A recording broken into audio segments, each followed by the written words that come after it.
I want to turn now, as promised, to Congresswoman Maxine Waters, a member of the Congressional Black Caucus, who has called on General John Kelly to apologize to Congresswoman Wilson. Congresswoman, what have we learned? What is your view of where we go from here?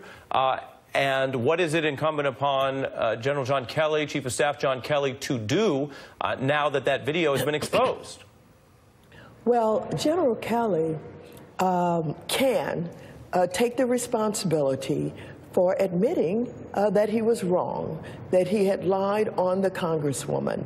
I think it's important for us to all work to get this behind us.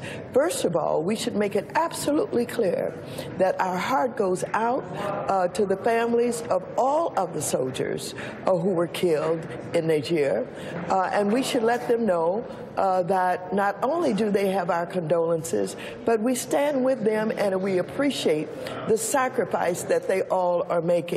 Having said that, this president, President Trump, did it again.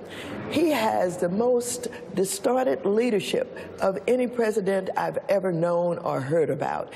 Here he had the opportunity to make the condolence call, to do it properly, to recognize this family and their grieving, and also to know the name of the soldier who had been killed.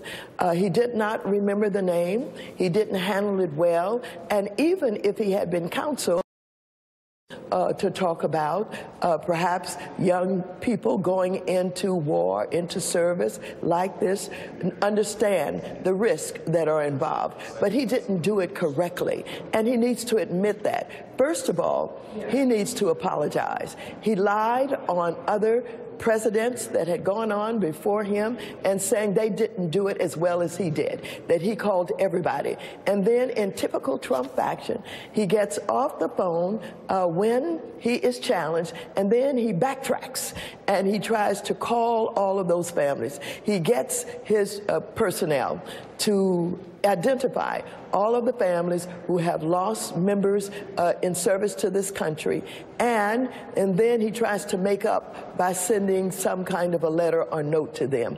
It is so unconscionable in the way that he manages his leadership. Having said that, General Kelly has had a good career, and to have his career really basically undermined by the President of the United States because he's trying to protect the President and standing up for the President when the President did not deserve to be stood up for.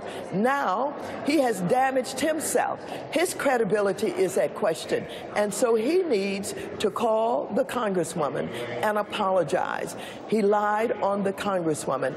He said he was there. He said he heard her, and then when the video clip was played, that basically demonstrated exactly what she said and how she said it, it was obvious that he had lied.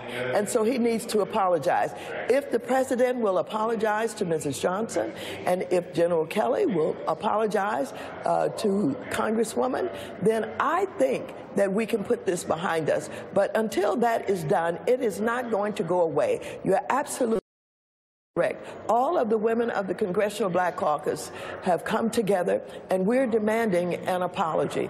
We are sick and tired of women being undermined, being dismissed, and black women in particular being called names. She was called wacky.